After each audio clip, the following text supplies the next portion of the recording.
Hello and welcome everybody to another Simon on the Sofa Google Hangout. If you're joining us live, which I think there's a few of you that are, welcome. And if you're picking this up on a replay, then first what you're seeing is a little thank you message to all of my patrons. And if any of you know what Patreon is, it's a way that you can support Simon on the Sofa with me to continue this beautiful mission by contributing small amounts of money from $1 to $2 to $3 or whatever you feel like giving from your heart on a monthly basis. And that supports me to continue doing this beautiful online mission, you could say. It's not really a show. I don't like calling it a show. So cat can't come with me because the cat is terrorizing me. Hello, welcome everybody. Hi, Simon. Hi, Anaiya and Pete. Pete's just dived in from the side. Hey, hello. Hey, how you doing? We got our cat here now. Oh, you have? Yes. I had my cat too, and then all of a sudden, look, come back. Meow. I had mine too. Yeah, do your finger thing. Wait there. Nobody saw that. I'm gonna do it.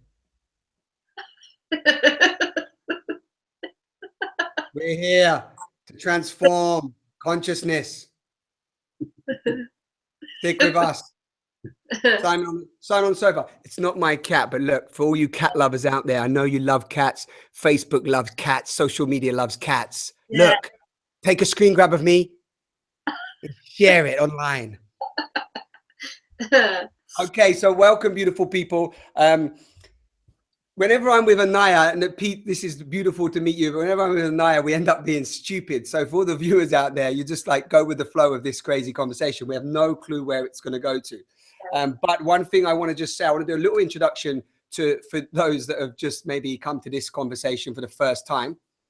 I met Anaiya way back in 2011, which may not seem like way back for some of you, but was way back. And we met spontaneously. We had this beautiful connection. Anaiya was traveling around America on one of her tours, which she now does regularly, really sharing and expressing and you could say uncovering what I'm calling the womb wisdom, or what Anaiya's calling the womb wisdom.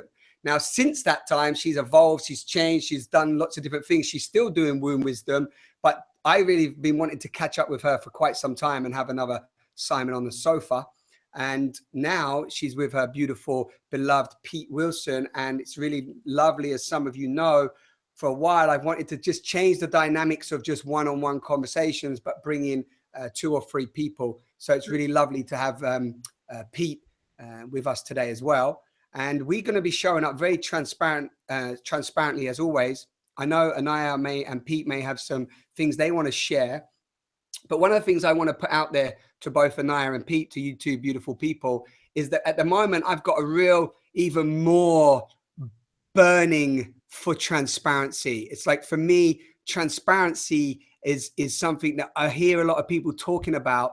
And this idea of what does transparent communication mean is still a big question for people. So today, I just want us to be as real, as transparent, as open, as as loving and real as we can. And with that in mind, I'd love you both, if you're happy to do this, just for people that have never heard of you, don't know anything about you. Maybe we'll start with Anaiya, ladies first, and then we'll go with Pete. And what I was feeling might be nice is, could you give? I'm going to time this, okay? But could you give a little life story, in 4 minutes? Yeah, I reckon I could. Right, so I'm gonna give Anaiya 4 minutes and then Pete 4 minutes. So because then I feel that will really just crystallize a little bit for people just first jumping in. Are you guys up for that? Yeah. Perfect. Yeah, beautiful. Okay, so you can begin when you feel ready. Okay. Once upon a time, there was a little 7-year-old curly-headed, freckle-faced girl who went to the Sacré-Cœur in Paris with her mum and dad on holiday. As she was coming down the steps of the Sacré-Cœur, she saw a young man, probably in his 20s, sat on the steps with his hands out as if begging for food or money. This little girl was so incredibly attracted to this man that she ran to him and put her hands on top, causing him to look up. And this was no beggar. This was no homeless person. This was a beautiful being with bright blue, crinkly eyes that was filled with love, and just a face that was glowing from the inside. This little girl started crying and said to herself, "Oh my God, there's another one of us here on the planet." Now, this little girl grew up into a rebellious teenager, but she never did forget about that beautiful face that she saw on the steps of Sacré-Cœur. And so she started to look for him or her or anything all over the place. As she went through her rebellious teenage, she went to London and became a fashion designer and almost lost her little golden flame. She was very experimental in the nightclub scene, and she saw many things that she wished she didn't. But the golden flame just kept on burning. As she became 28, she went through Saturn's return and got in an awful lot of trouble.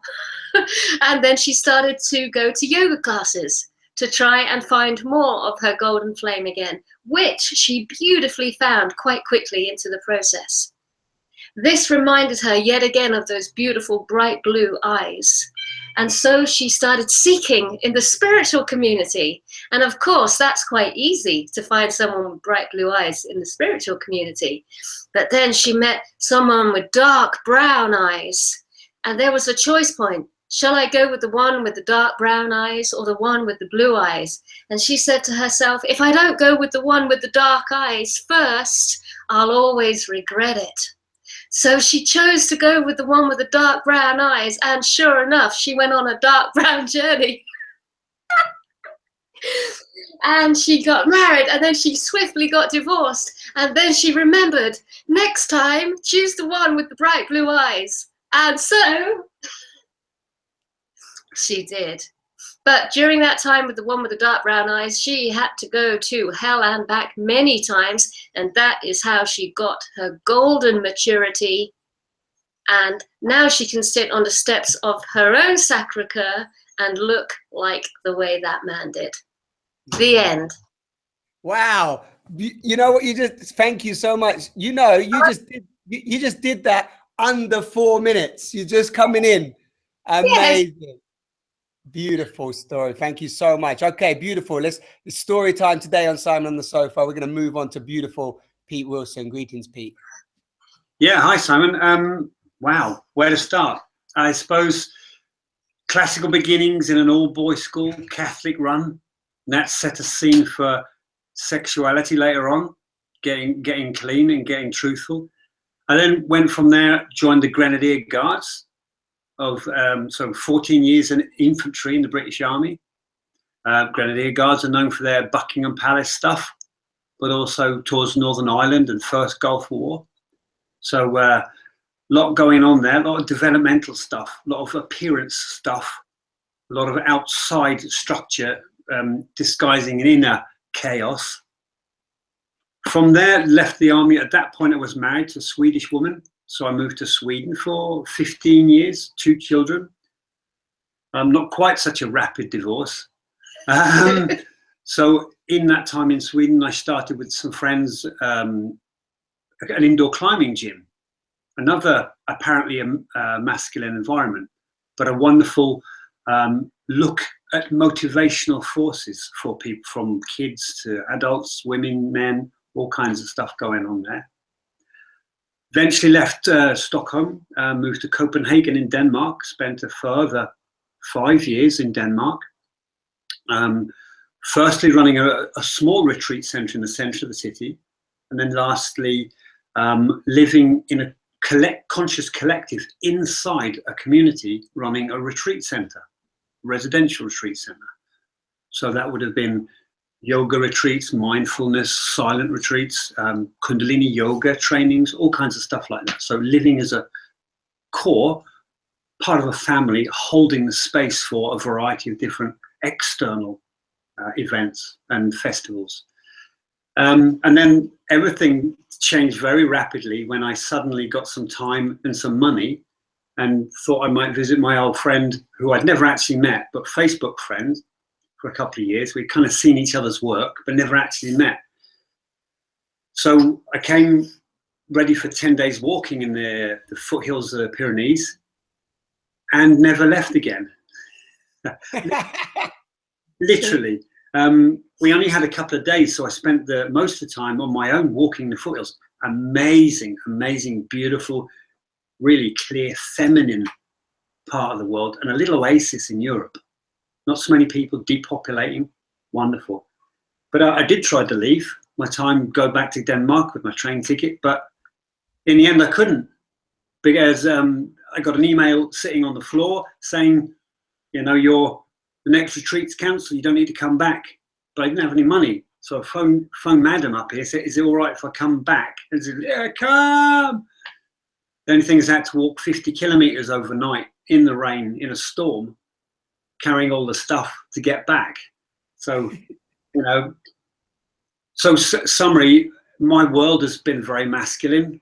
Yep. And now my big passion is working for guys, trying to change guys' situations, trying to get guys to talk about what's going on inside, and hopefully, you know, in form. No, you're doing good. You're doing good. You're doing good. You still got yeah. You got 10 seconds. You're rolling. I got time. So that's about it. So that's where I'm at. So doing what? Couples work as well with Anaiya.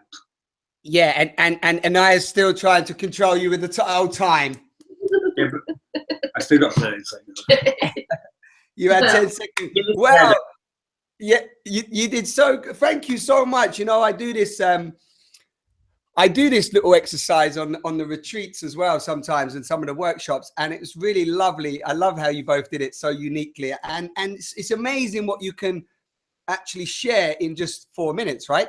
It's really sweet, and I hope for the people watching, yes, we've got some live viewers as well, so I hope that gives you a little dance. And I know sometimes we can go on a website and we can read an about page and so on, but it's really nice when we hear people share a little bit more about their story. Of course, there's so much more in there, and 15 years in the army, or 14 years in the army, and 15 years marriage, and all this stuff. I know that Anaiya shares her stories, and some of them so openly with the world, and I know she's been through some really you know, dark nights of the soul, as we all do in our own unique way. Some may be a little bit more darker or a little bit more harder than others may experience, of course. So Anaiya and Pete, I think what I'd do is, I know we've had a few interactions. We spoke about, you know, you guys coming together in sort of an authentic relationship. We spoke about wanting to share that with the world. But also, I know that you've been away, you've been on tour. So really, as Pete just said, it's whatever's alive, real inside of you today. See it as whoever comes to this video, you know, this goes around the world. And you know what wants to really be expressed from you both today, and I'll just journey with you as we beautifully do. I feel I just do my little two penneth first. So we're both working with men and women, right? Straight people, gay people, those in between people, everything. We're working on our human responses in relationship, mostly intimate relationship between lovers. Doesn't have to be. And I guess what we're doing is we're working authentically with the gender that we happen to be in. So I'm female. I work with bodies. I work with clothed bodies, naked bodies, gorgeous bodies, broken-hearted bodies, body. So we take our journey together as a group of women in the body, and we start sorting out all of that stuff that us ladies can often walk around in. Guilt, shame, compare, contrast. I'm not blonde enough, I'm not brown enough, I'm overweight, I'm aging, all of it. And all of this ridiculousnly, like, oh, I've lost my sex drive, I've lost my libido. I disagree. Yeah. I think I can find it for you. I'm going to put my little, you know, snorkel on. I think it's in there somewhere. Yeah, let's go. Let's go, totally. And, you know, as Simon, I always do everything with humor, everything with joy and laughter. Take the sting out of it all. And then Pete. Yeah, I'm really concerned, but hopeful about men's position. I've come from a military background, to classic male environments, and it's still the same old, where guys don't open up. They often don't know what they're thinking and feeling. They don't know how to put it to words. Right. And to communicate it in such a way they're not blaming someone, especially at the woman they're with, or starting with their mothers. So it's creating in multiple types of environments where guys feel safe to open up and start talking. Nice. And so I do sweet fun things, like when Anaiya is running a women's only retreat, I run a parallel for guys in a coffee shop kind of talkie session. So it's dead safe. And it's, you know, I'm not trying to be anything. I'm not a white clothes satsang kind of guy. It's just a couple of blokes having a mug of coffee together, but getting into the same issues, but using different wording. None of the spiritual jargon. Yeah. Getting it simple and getting them to recognise, you know, they already have the skills needed to hold space for their partner. They just didn't know it.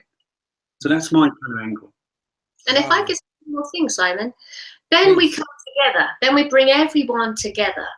And like that man on the steps of Sacre-Cœur, I also have a lot of memories when I was a kid of ladies in white dresses. I think they're like ancient Greece or something, because it's one-shouldered.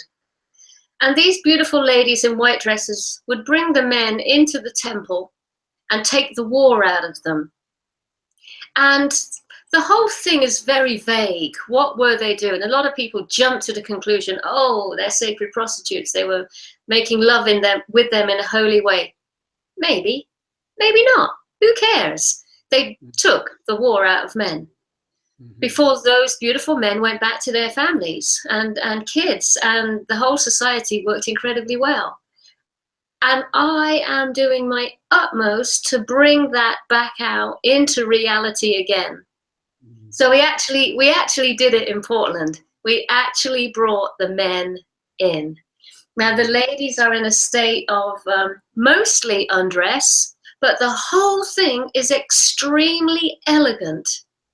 Dignified, incredibly holy, very pure, and a little bit of joy and laughter. And we bring the men into the temple, and those beautiful men simply get anointed with oil or held, caressed. So there's no exchange of sexual agenda. There's no exchange of sexual self. Maybe there's a little exchange of sensual self, but the sacred heart and the light of the soul is overlighting everything. So it's incredibly decent, and it's at the highest levels I've ever been in that environment that we all love and know as Tantra. And this is my biggest heart's desire. So this could be a very interesting one, because in order to be able to do that, you've got to move through some old conditioning, Simon. Right. So when Pete went into the temple, I'm facilitating. I can't be his partner. And so the way it works is it works in threes, one man and two ladies. So I had to get into very close proximity with myself and how I feel about Pete being very closely connected to two other bare-breasted ladies. Yeah. And how did that make you feel? Because obviously you are open and you've done this work for a long time, and you've been, you know, you're not it's not you've explored tantra, yogic, and so on. So well, yeah, what did come up? The beautiful thing is, the worst part is the mind. The worst part is fantasizing what it could be like, what it could lead to. He's going to find someone else more attractive. He's going to have an affair. Brrr, all of that thought form before the actual event. We've done it twice now, and every time when it's live and it really is happening, it is as natural as being in the sandpit. Right. So it's childlike innocence. Right. All of that crazy is not happening. He is immaculate with his energy. The ladies are immaculate with their energy. The whole group is immaculate with their energy. Exactly. It is basically human healing human. Yeah, in beautiful. the highest realms imaginable. Yeah, super beautiful. And isn't it, it's really interesting when you say that, because we, you know, as you know, we do similar work with men and women. And the beautiful thing is that it's such a fear around this idea. Like, once something's sacred, it's sacred, right? Yes. That's the whole point. And the thing is because we don't know sacred, we've not been shown sacred so much. The minute we enter into sacred, the body's raging, the old mind, the old belief systems, the old energy wants to cling on and go, it's going to leave you. It's going to be, oh, he's cheating on you. Look how he's looking at that woman. Oh my God, look at her. She wants him. She doesn't have a partner. All this other just crap and muck comes out. And actually, and then, like you just beautifully said, when we're in that sacred space, there's only that unconditional love. And if that love, even if that brings people together in that sacredness, then even that is a welcoming of purity and sensuality and all the other stuff. And it's way beyond that sort of out of aligned, you know, old energetic sexual energy, right? Which and not to judge one better than the other, but to say that old energy has come from those survival emotions, as you both know. You know, shame, you said it earlier, shame, guilt, blame, I'm unworthy, I'm fat, I'm thin, I'm a nobody, right? And so on. Yeah, it's amazing, Simon. It's like, it's honest growth. Yeah. Yes, and I would never have ever found this with the old model, you know, guru and student, or even life coach and student, or therapist and student. You ain't gonna find that material unless you're in the live environment with your partner, and you're gonna go through it together consciously. I love that, and I'm curious, and I'd love you to both speak on this. Is there's like or it feels like there's a dissolving of identity in that place, right? It's a full dissolving of identity of even this idea of you and Pete and, you know, boyfriend, girlfriend, etc. But I'd love you to both, just speak to it, because you said like it dissolves life coach, you know, pupil, student, guru, and so on. And I know that you've done a lot of work over the years in all different forms, let's say. And again, Pete's coming in with this real, you know, masculine, you know, come from the army, come from the war, and, you know, and got that very sort of old, you know, man's got to chop the wood and man's got to take on all the emotion, and we can't show our emotions, guys. We got to go all in here, you know. And it's like, and I'd love to hear how, you know, that's dissolved, you know, that really those identities have dissolved, so that you can show up as really clean, let's just say, conduits for others to do the same, right? Yeah, just very simply, in that environment with the other guys in Portland, it became instantly a very, very sacred space, even though there's a room of 20 plus women, largely naked. But it was such a sacred space that didn't come in as an effect. It was part of the beautiful scenery, as it were. Yeah. And immediately when we started going through the actual physical touch part of it, my mind got shut down completely. It just wasn't there. Right. Thinking any kind of thought about sexuality or whatever. Plus Anaiya came in with the instruction to simply surrender. So it was in a place of receiving. What it did for me personally, rather than it being a kind of tantric forum for dodgy sexuality, it actually put me straight very clearly, I am 100,000 million% one woman interested. I'm not interested in any way, shape or form in any kind of connection with any other woman than Anaiya. It was so pillar-esque, so completely centered. It felt so good to have that confirmed in me, because I know my truth now. I've seen it face to face, kind of thing. And I know when he goes into that pillar, I can do anything and go anywhere that is necessary for the whole group. And that's what I mean. His energy is impeccable. So I don't have to fret. I don't have to be concerned. Now, with his pillaresqueness, now that trust realm has just quantified. And there is nowhere and no place and no person I cannot fully be with, and wherever they are. And as the facilitator, that's rather handy. Yeah, totally. Yeah, for sure. And yeah, I agree, because the old, there's such a thin line, because maybe we should talk here about how we have to be in, or maybe we don't. So I'm open to this conversation. You know, I'm open to what comes up in this, because maybe we don't. But I'm just going to throw out there, maybe the question is more, do we feel that we have to be in a certain level of awareness for that sacredness to permeate certain minds, or certain levels of awareness, consciousness, if you will? And then also within that, I think I'd like you to also both, in your own words, describe what sacred means for you. And the reason why I say that, Anaiya and Pete, and I know you will relate to this, is a lot of people throw words around, and like you just both said about this, you know, it might be tantra, it might be yoga, it might be spiritualism, whatever. And I feel that when we're needing to often, and especially the viewers listening, often it's nice if we clarify what that means, because people go, okay, sacred space, but what does that, you know, what does that mean? I don't know what's sacred. Is that religious? Is that this? So it'd be lovely if we just touch on that, if you both feel that's relevant for the conversation. I feel that when I'm doing my best to open up sacred space, especially in this tantric environment, I'm praying for purity, I'm praying for innocence, and I'm praying for genuine soul to be touched and remembered.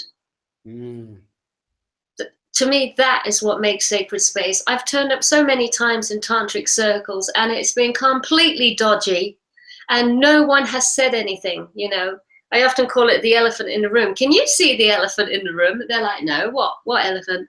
Yeah. And I've often got myself into very compromised positions, right, where I'm allowing all sorts of weird and wonderful things to happen to me, and I feel sick. There's something not true, there's something not right about the whole thing. And that's why I came away and said, okay, I got to create this space. Yeah, lovely. And you know what's beautiful, Simon? At the end of the event in Portland, obviously I'm very interested to see what the men are going to say. And I've asked them to just say one word, because there's a big group of us, and make it as potent as possible. There was this one man there, he was big, he was muscular. If you didn't know what you were looking at, you'd say, oh, he's a little bit of a thug. He's a little bit of a hard man, you know, drug dealer, that sort of mentality. And as he came to speak, he was holding the black ball, and he was looking down, and he was searching for words, big breathing, maybe crying, but eventually he finally looked up and said, I feel shameless. And Simon, that was it. That if nothing more happens, my life is fulfilled. Beautiful. But that beautiful man to feel shameless, which is his right, his birthright to feel that way. He's in his nakedness, he's sat with naked ladies, and he feels shameless. Yeah. That's sacred space. Yeah, exactly. Yeah.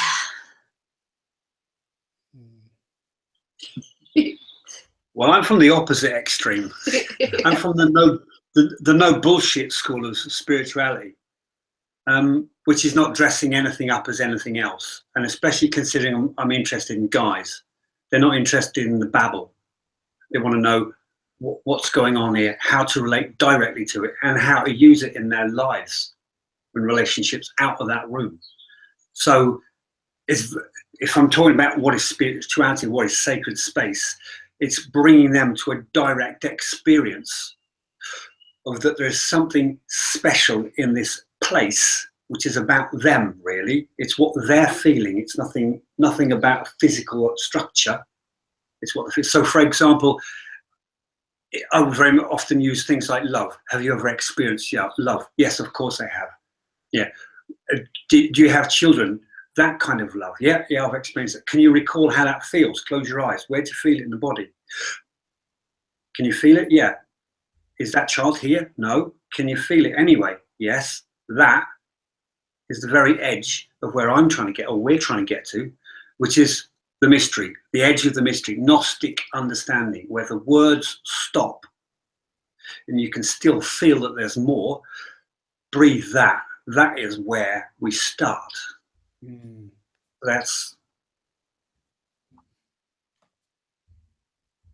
Go on. Sorry. The last line dropped off there, Pete. That is where you said that's where we start, and then you said that's. So it's if I want to give guys anything, or couples, but whatever, it's that presence of the mystery, that presence of direct connection with divinity, the god or goddess that speaks to them. It's going directly, daily into that place, feel it fully, share it with your partner. That's where you start talking to each other from. And that's where you make your life decisions from, there. So there's always three in a relationship. Sorry, say again. So there's always three in a relationship, us two and the divine. Okay, super. And when you say us two and the divine, you feel the divine is separate from what's coursing through your veins and who you are as beings expressing yourself right now? Do you see yourself as an expression of the divine, or the divine is separate from you? Both.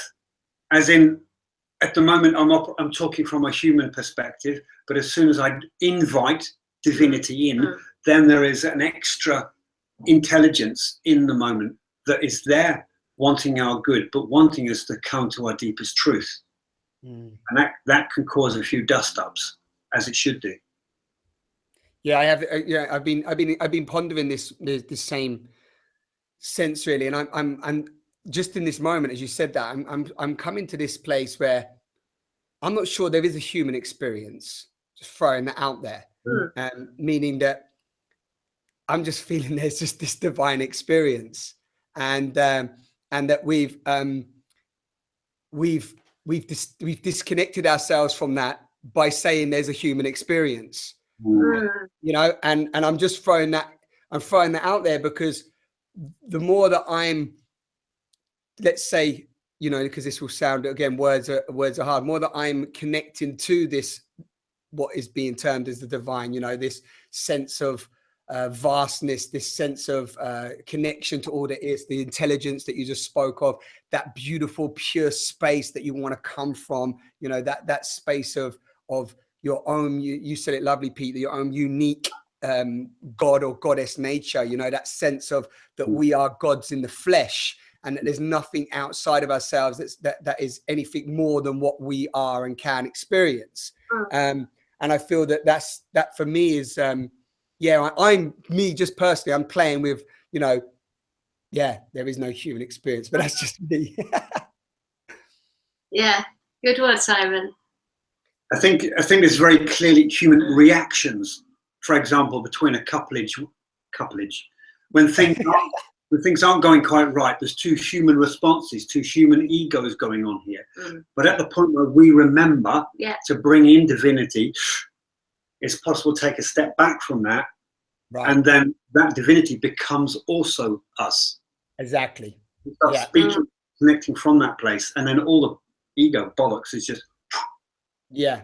And again, that's a lovely, you know, when we get into these dialogues, you know, we're talking from different places and come to the same place. And I think that's exactly what I would agree. If I'm hearing what you said right, Pete, is that, once we get out of the noise of what that so-called human experience is created, then we merge in that space of where we are divine, because we've surrendered. I love that word that Anaiya used, but we've surrendered to all that other stuff.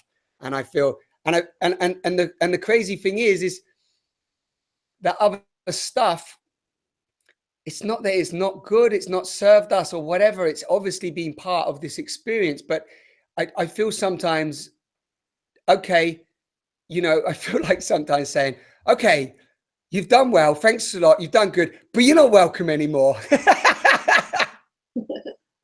Yeah.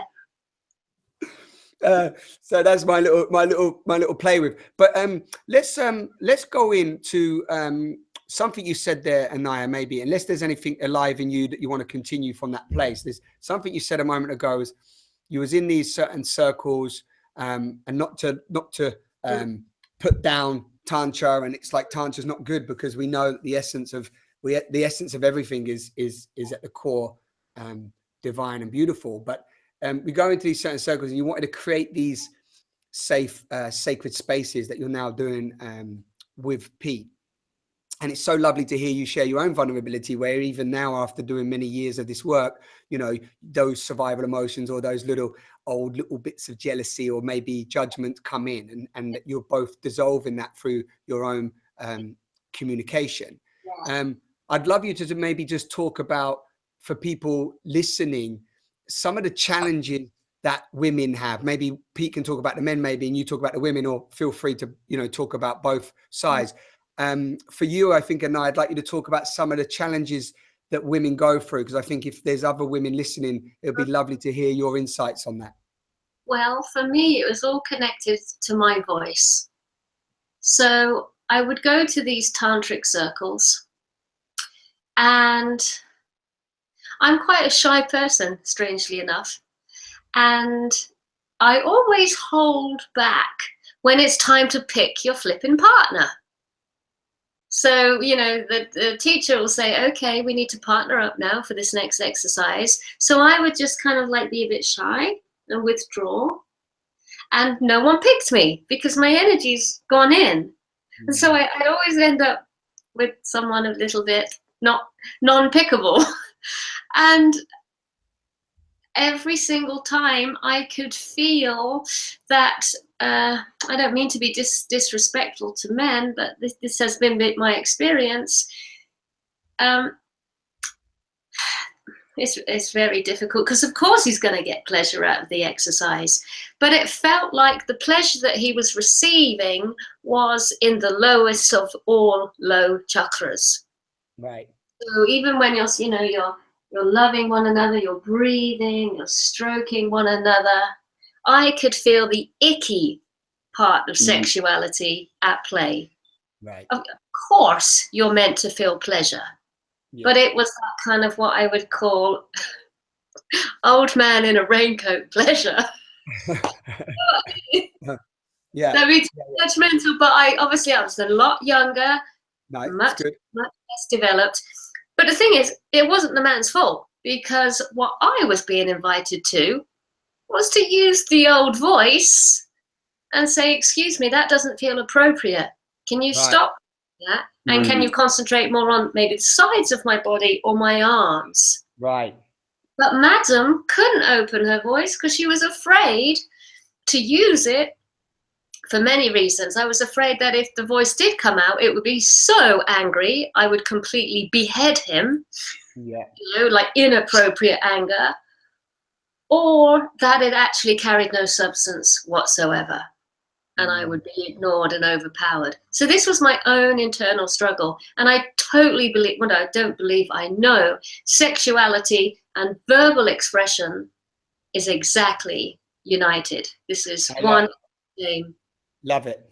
That's so beautiful. Yeah, I really appreciate that offering, because that's something that I've noticed even in myself, and something I've noticed in the women that I've worked with. I love that they're like, because like you said, is if you had the capacity to just say to that man, who's obviously shown up at that place as well because he wants to try and, you know, explore himself and maybe experience something different that's not so, you know, Rain Mac icky, and you know, and basically you wasn't able to, and he obviously wasn't able to voice, and I know this is not just one experience, but just he wasn't able to voice, and I know that from the man's perspective. And then also just to link the two in with the voice. Isn't it funny? Because it's funny, Anaiya, I know, and Pete, I know that when I meet somebody and their voice is constricted, and when I say constricted, I mean like even though like really high pitched or whatever, you know, there's just something going on in the throat chakra. I know that their sexuality instantly. I know their sexuality is blocked, and when they start to unblock their sexuality, it almost, tell me if you've had this experience, but it's almost simultaneous that the root and the throat chakra open at once, right? Absolutely. And what I'm noticing is, as ladies open their sexuality, myself included. Then you get this other thing, and it's perfect for this day and age. You get sacred rage. Right. And this is great because it's not aimed at one person. Right. And it usually shows up on behalf of the whole frigging planet. Right. And every single life form upon this planet. Right. Either that or it's the onset of menopause. I don't know. But all I know is I've got it and it's sexy and I'm so excited. And it feels like, you know, because we're in the States and obviously Standing Rock, feels like, yeah, I'm going to show up for something really frigging soon. Yeah. I don't care who opposes me. I'm going to stand there. And that is sexy. Yeah. Lovely. And actually just mentioning that before we go on to Pete, this cat is like, just will not get off me. It's like, meow. It's like, it keeps ripping my trousers. Right? So I love this cat, but these trousers I got, and it keeps clawing them. You need to express yourself some other way, please. I have a need that you don't sit on me. See, I'm trying to exercise my MVC communication.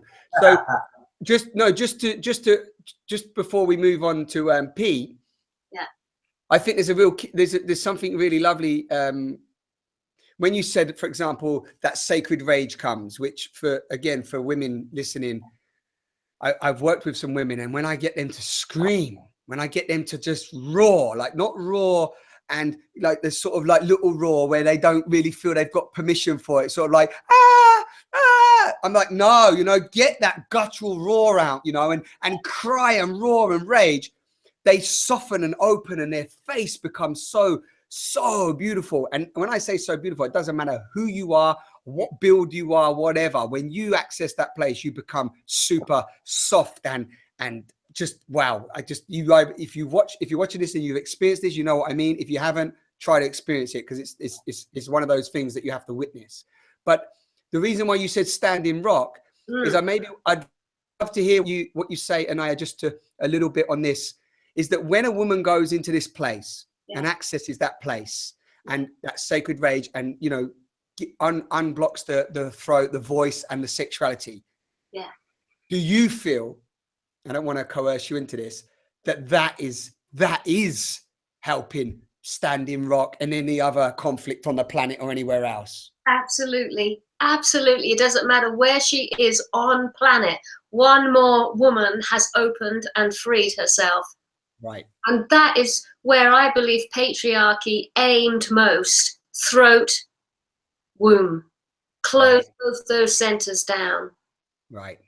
And of course, when you open one, the other one starts opening at the same time. So I feel this is most definitely the path all ladies are on in our day and age. Yeah.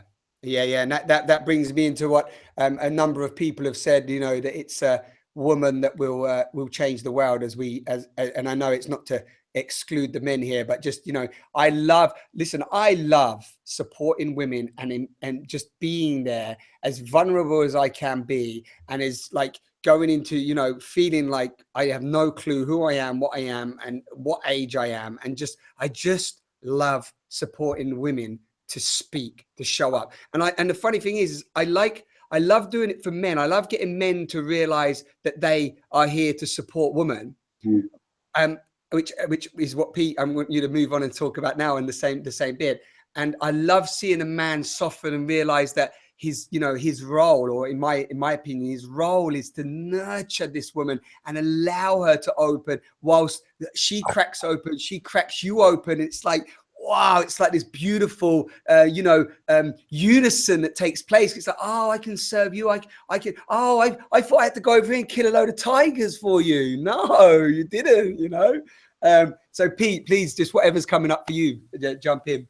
Yeah, I mean, on the man's perspective, similar to what Anaiya's been talking about, but for us, it's immaculate truth telling. And it sounds like a hard thing to do, but it actually requires all the courage a man is able to muster, that no matter what, he is looking continuously, is that my deepest truth?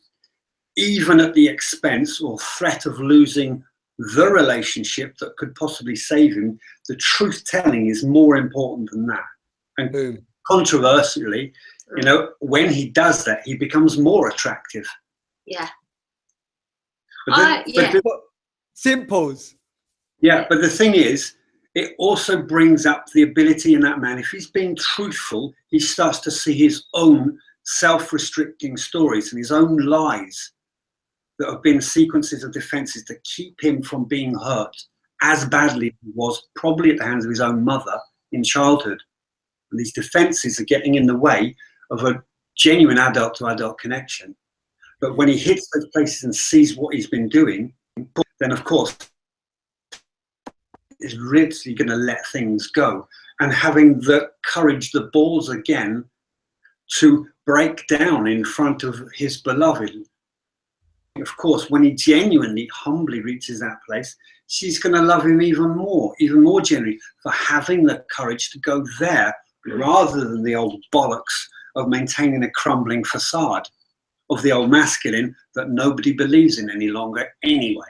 Beautiful. Yeah. And it's in sacred union these places get met. I only get triggered in the deepest depth in the hands of a beloved who's meeting me at that same depth that I got my initial wounding from. Because otherwise it's theoretics. At this level, my buttons are getting pushed good by someone who really knows how to push them, but for my good, not to do something harmful to me. Yeah, that's there's an echo now. There's an echo now for some reason on your. Right there.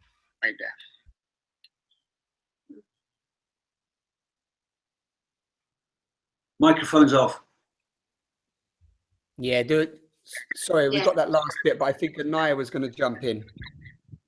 I was only going to say, I seem to have this primordial response to Pete.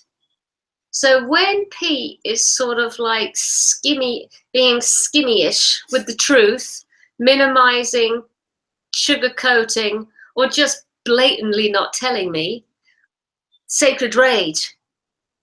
But when he speaks the truth, and I don't care what it is, I don't care whether it's what he's thinking, feeling, or actually doing. So when he actually tells me the truth, even if it's the thing, the last thing a woman wants to hear, I don't care. He's actually done that. He's actually disclosed truth that maybe a woman doesn't want to hear.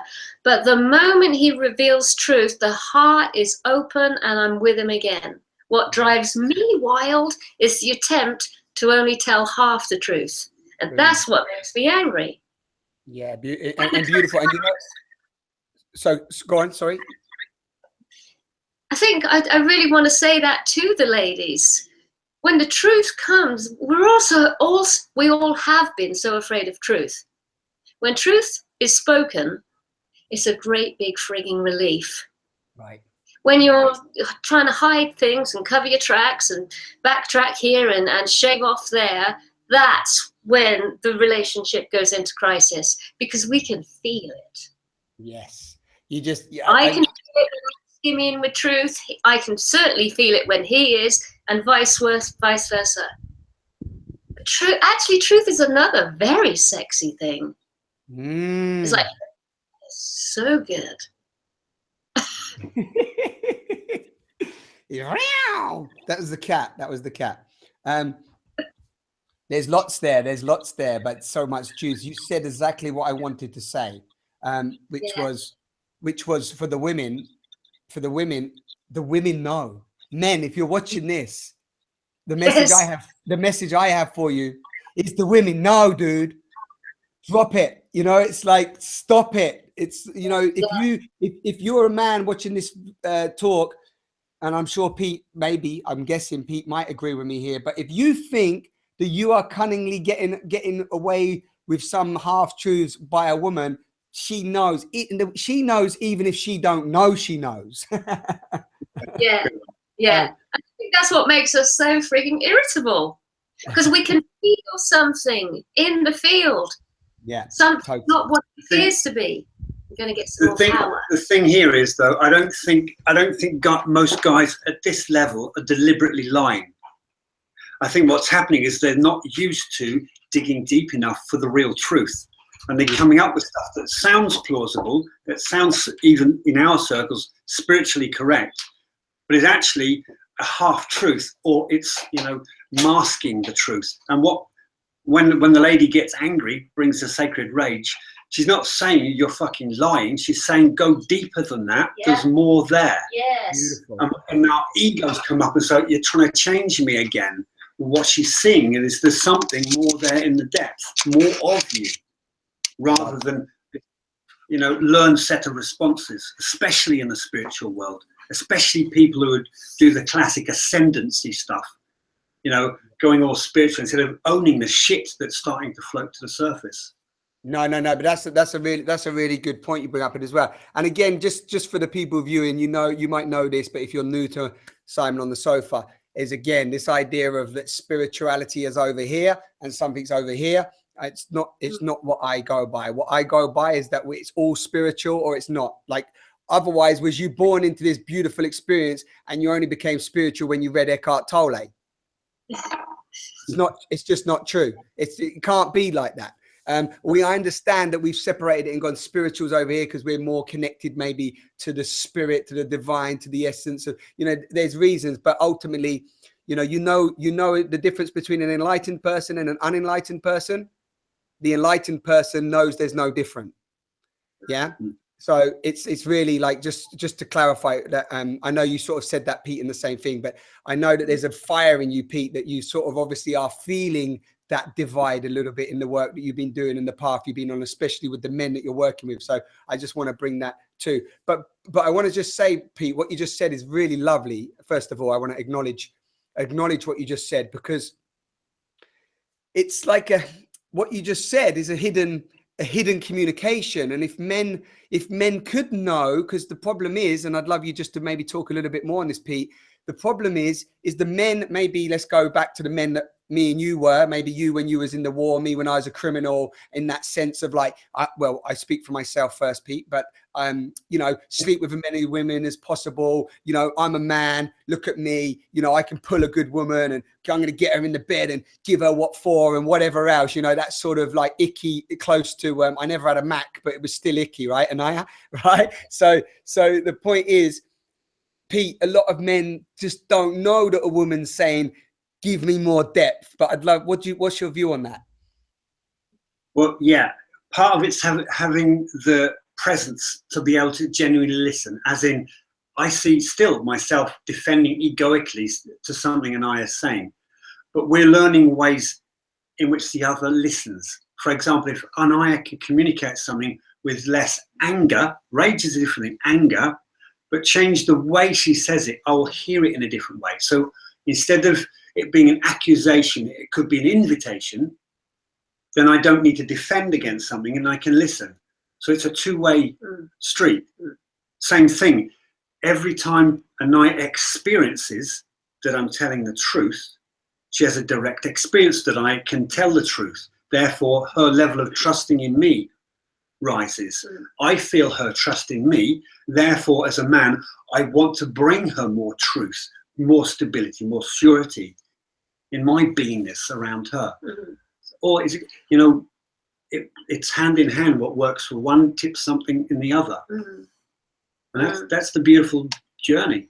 Yeah, totally. Yeah. So Anaiya, so in that, I think it's what you just said a moment ago and what Pete's saying. So are we all agreeing in essence on this conversation that just to cut out all the noise and the concepts and the theories, like if we come from a place of truth, come from a place of transparency, or I like the word you use, Pete, immaculate communication or impeccability.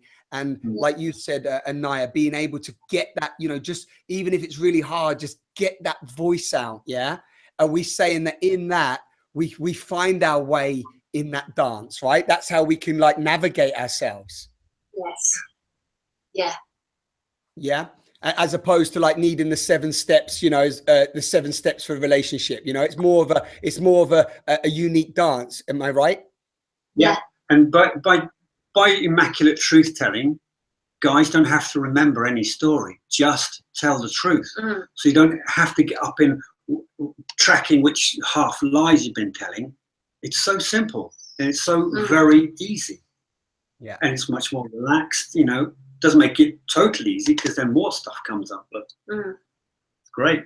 Another priceless quality, humility. So let's just say I am really, you know, going for Pete. I can feel something, there's something here. And he asks me to, you know, back down.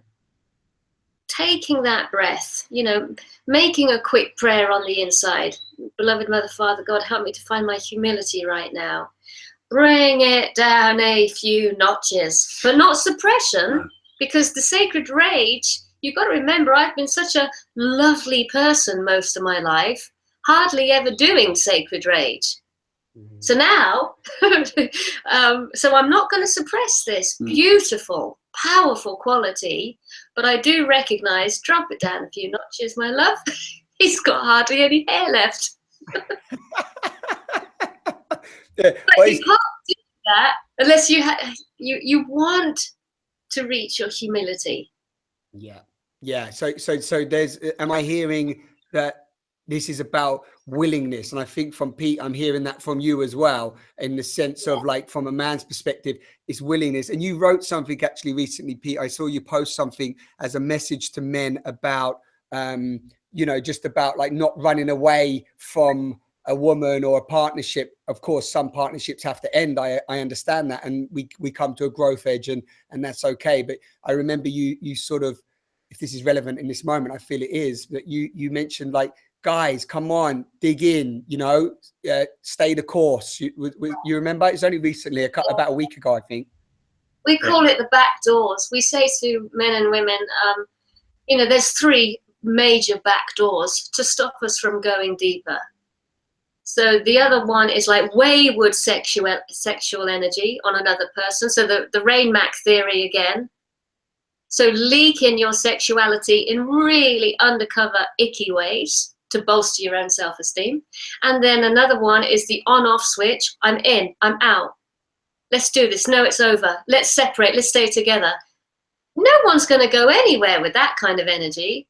Yeah. And the other one is the immaculate truth-telling. Nice. Is that the cat in front of the... No, it's a fly. Oh, okay. Nice kung fu moves, Neo. You know what? That was my Zen meditation for flies. It's coming back. Going, it is the fly coming back. I think the fly wants to see you guys. It's as simple as that. Yeah, that's all I can say. No, but that's really lovely. I really like that. I'm going to use that, Anaiya, because I can totally relate on all levels. I've been in those relationships. You know, definitely I would. Again, I don't want to say I've had the Mac, but in terms of, like, ickiness and just being in that sort of lower frequency, dense sexual energy, and not even knowing I was in it. And then definitely the on-off switch, you know, am I in, am I not? You know, how can you drop any depth? And actually, I want to say a big thank you to the woman I'm with now, sat over there, and she might come and say hello in a moment. She's actually kept me in, you know? It's like she's gone, no, you ain't running, you always running. Just stay here, boy, you know?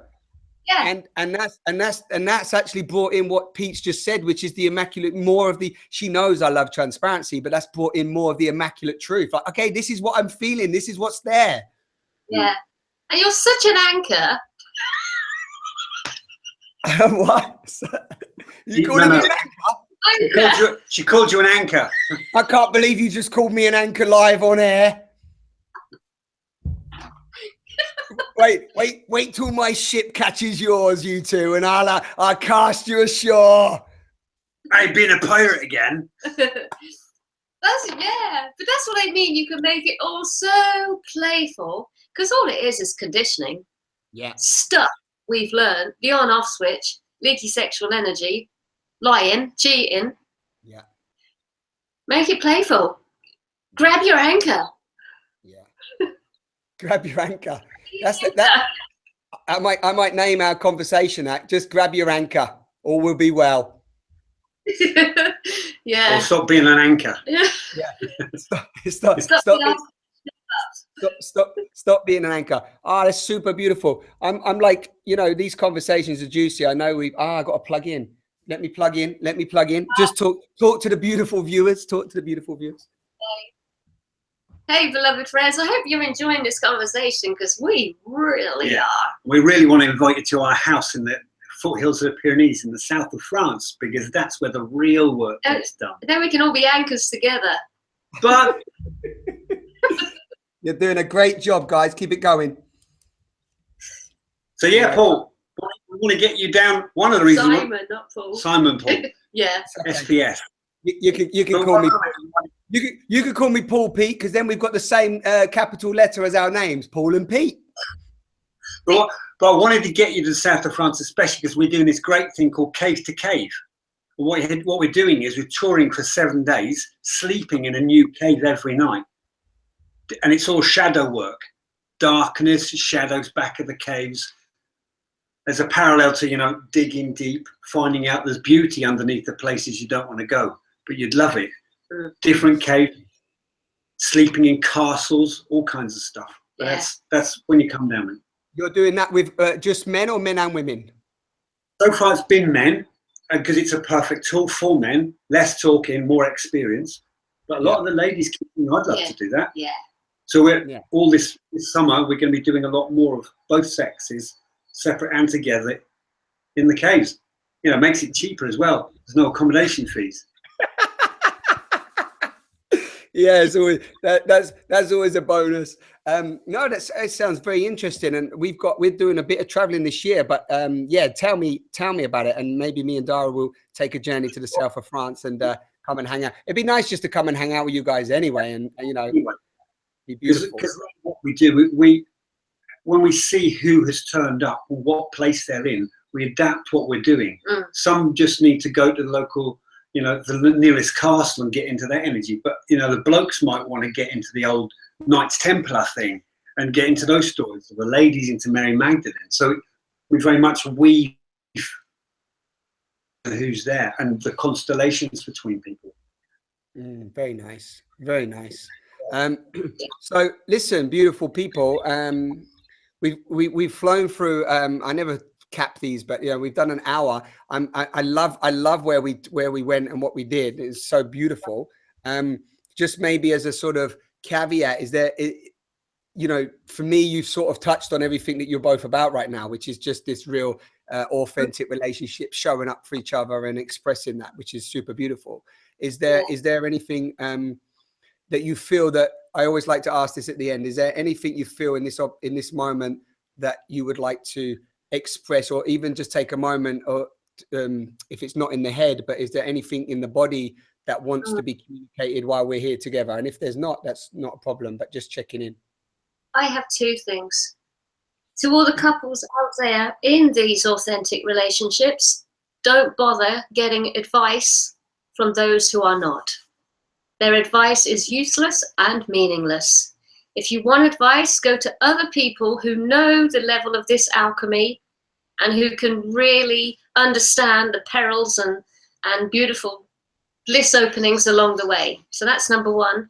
Number two, I believe sacred rage is coming for all of us, men and women, and this is the midwifing energy of this new birth. I mean, because we're in the States, we were bombarded with Donald Trump being elected in, Standing Rock. And I believe the Great Mother is backing us into a corner to find our sacred rage so that we can come out as men and women and simply say, no, not in my name, not whilst I'm looking. Beautiful. And this will just cover everything. Yeah, I love that. And I had some sacred, would you call that sacred rage this morning that I had? What was that? Sacred passion. Sacred passion. Sacred passion. I'm getting a nod of sacred passion. But sacred rage as well, right? Because it was like not directed, of course, not directed at Dara in any way, but just very much like I was just like, you know, enough with this, like people dying and no energy, and it's like, where's that aliveness? And it was just like, you know, and it was just like things coming through me this morning. It was like that people just not speaking clearly and like suppressed. And I was like, come on, you know, and I said, you know, we can cover it up with nice little concepts or little ideas or this, we don't want to harm anyone. I was like, no, I just want raw, real transparency, because it can be held. Yeah. And it's like, you know, you're pissed off about the job, you don't like this, you don't know what's going on in government, whatever. It's like, rah, you know, let's bring it out. Yes. And that felt beautiful when it afterwards, and felt a lot of release, because at first what happened, just to throw this in there for you both, what happened is that the way that I was being without expressing that, Dara personalized a little bit and thought that something that she had done or something that she had communicated, which literally she was playing music, which is beautiful, and making a smoothie, right? So it wasn't like she had done anything wrong, but because of how I was acting in my response and my quite aggressiveness, it came across as if it was towards her. And then when she brought me up on that, and then I was like, oh no, it's because this. And then she was, okay, well, I didn't know this. And then I was like, no, what is there's something else there? And then boom, like Pete just said, it's like there's something else there. And then it was like, there it is. And then after that, we both just, you know, as you both know, softening, beauty, awareness, and so on. So yeah, and being able to facilitate that for one another. Yeah, because it's just noise. But of course, if we have a childhood of fear of aggression, fear of loud, shouty voices, then when our partner does do sacred rage, we're going to probably run for the hills or shut down. But the invitation is to say, beloved friends, don't worry about it. It's just hot energy. It's noise. And we will have to access this, all of us, to be able to withstand what is probably going to be showing up soon. Yeah. And it's definitely not to bring in fear, but to bring in massive realization, massive discernment, and massive empowerment. Beautiful. Yeah, super beautiful. And just to add in there before, like this, I'm going to say this to people viewing, actually, because you and Pete, I know, have got your own processes and work, and you've been doing this for many years, and I know you're now doing it together. So it's not really, it's a message for people or an invitation for people watching, because the retreats that we do and Pete and Anaiya do, like we're doing emotional release, we're doing anger release, we're doing, you know, we're going deep into the wounds, the subconscious, we're looking at the shame, guilt, and so on. We're getting naked, as Pete and Anaiya are doing. We know we're doing our own work on this. And I'm saying to you, I've been doing this for years. I still get naked. I still do the screaming. I do the active meditations. I do it. And I'm still like this morning, it's there, and I need to be held and supported. So when I'm meeting somebody, and it might be you out there, when you tell me you've read a book, or you've gone to, one event where you've shouted a little bit, that's cool. That's a great start. But I'm telling you, there's more inside. Yeah. Yes. Yeah. So I just wanted to believe that once we've done our own personal quota, we're gonna start channeling that mother for the collective. Right. So if you're an open channel, and you're sat next to someone and they simply can't go there, then your sacred heart is gonna say, "No worries, I'll go there for you." Right. Yeah. Wow. Yeah. Yeah. And no problem. And I just got tingles all throughout my back, because that's actually what happened. I did that the other day in a workshop. We were just I wasn't facilitating this. I was a participant, and one guy, bless him, was doing a process. Lovely man, and I was just feeling the resistance. You know, I was just feeling this stuff around his father and around the mother. And as you both know, we've got to heal those ancestral paths, right? And I just stood up. You guys would have laughed. I don't know if Dara's there. She's smiling maybe, but I just got up. I think everyone started laughing. It was funny, but I don't know what happened, Anaiya. All out of Pete, out of the blue. I got up and I was like, "Rah!" I just started screaming at his mum and dad and saying what I felt he was holding back. And it was just this outburst of like 20 seconds. And then I sat down, I laid back down, and I was like, just laid there like with my heart pumping and just like, okay. And everyone was laughing, but like, and then he looked at me and went, thank you for expressing how I feel. Yes, Simon. Yes. Yeah. So I think that happened. It's almost like if you're in the space, like you said, you're the channel for it. It will happen regardless. Yeah. Awesome. Perfect. Okay, Pete, do you have any final words, beautiful man? I mean, it's very simple. The three of us have been speaking the same speak in slightly different forms. It's finding our own authentic voice in the moment, in touch with what we're really feeling, and creating the space for each other to express that, not taking it personally, but supporting the space for the other to do the work they need to do on themselves, asking the right questions in the right way. And that's very different according to what's going on. Encouragement. Yes. Yeah, including sometimes it takes someone shouting in your face to wake up. If that's the right tool in the right moment, so be it. No problem. Yeah.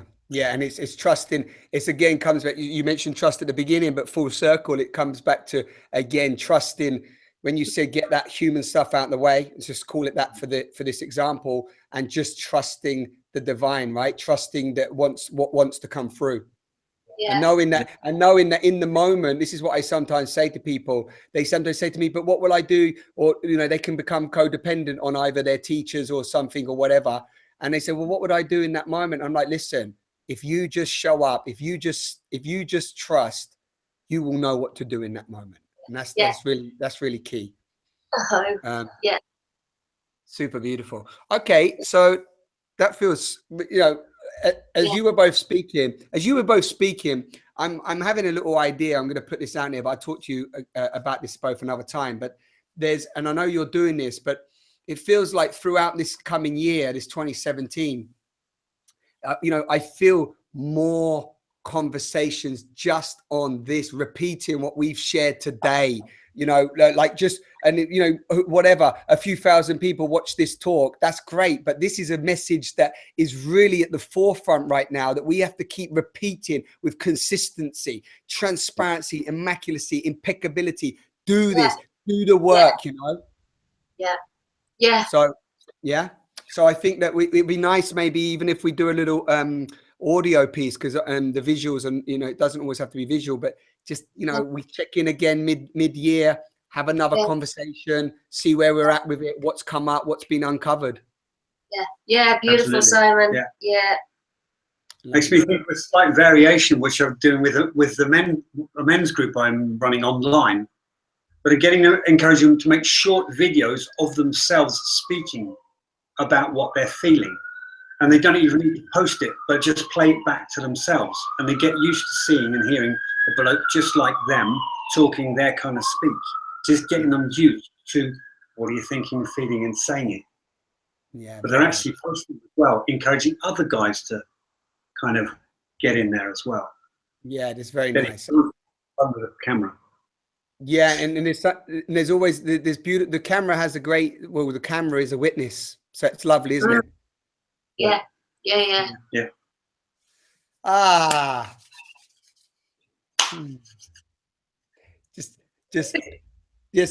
Just letting that sink. Yeah. Cat attack. Yeah. Cat attack. Thank you, Simon, for everything that you do. I'm watching way show up. Bless you. Thank you. Yeah. And listen, it's always a pleasure. It's super, super beautiful to see you and to share this time. And I'm glad we made it happen. And I know, it was spontaneous, but I feel charged up and cleansed from this conversation. So I really appreciate, and I just appreciate, Anaiya, I just appreciate the transparency that you have done over the years since I've met you. And I know whatever people everyone has their own judgments of all of us, on this path. But one of the beautiful things that I have really enjoyed with you is that you do, and maybe sometimes not as much as you think you do, but you do bear yourself, you bear your soul, and you do that out there. And I'm sure at times you've had to take whatever you've had to take from doing that, courage and shame and go through judgment and maybe even ridicule at times. But I want to just acknowledge you in that. because that's how I've met you. That's how I've met you, and that's where we've connected on, regardless of what we may do or have beliefs of. We've always met in that space, and I really want to just acknowledge that. Yeah. Thanks, man. I love you so much. Yeah, so much love. So Pete, enjoy, and we will speak again. Thank you for your time today. Thank you for being a courageous man out there right now at the edge and supporting other men. It's a beautiful thing that you're doing. And a lot of people that I meet, Pete, along the way, they say all the time, they're like, men need more support, men need initiation, men need to come together. So the fact that you've stepped into that role, yeah, I just want to also say thank you from one man to another. My very deep pleasure. It's not a choice any longer to do it. Yeah, it's no choice. Exactly. Okay, so we're going to just wrap this up. Thank you, everybody. Thank you for the live viewers. I've seen some of you pop in and pop out and so on. That's been beautiful. I want to say to the people viewing, whether you're on replay or on live, I know the image sometimes drops out on Google Hangout. I am actually planning on using a different technology as I move into 2017, because I've quite like the idea of split screen. So I'm looking into that for my regular viewers. And if you have any comments for Anaiya or Pete or myself, you feel free to put them in the message thread below this video. I've also, in the description, I've put Anaiya's website where you can go there and you can read up on Anaiya and Pete and the work they're doing. All the information's on that website, so go there. And please, as always, thank you to my patrons. So a woman recently wrote to me and she wanted to give me $1, and she felt bad about giving me $1 a month for supporting me. She thought it was too little. Let me tell you, nothing is too little in this journey. We are all in this shift, this transition. Whatever you can give is what you can give. And if you can't give anything, you're still a miracle, divine, whole, and complete. You know, this is not about, we're transcending old patterns, paradigms, beliefs, exchange models, relationship models. All of it is open for dissolving. So please, if you want to contribute to support me so I can continue doing these calls and all the work I do, because most of the work I do is from a place of gift. And the gift, you want to read about that, go to my website, nakedtheretreat.com. You can read about why we do the gift, what the gift is about, and how we're fueling all of our mission on supporting others from a place of the gift. So thank you for tuning in. Thank you for watching. I have thoroughly enjoyed this conversation with Anaiya and Pete. I hope you have too. And wherever you are in the world, me, Pete, and Anaiya are sending you so much, as Kaya Pacha would say, so much love. Take care. Anaiya, Pete, I'm checking out. Take care. All the best. Yeah, bud.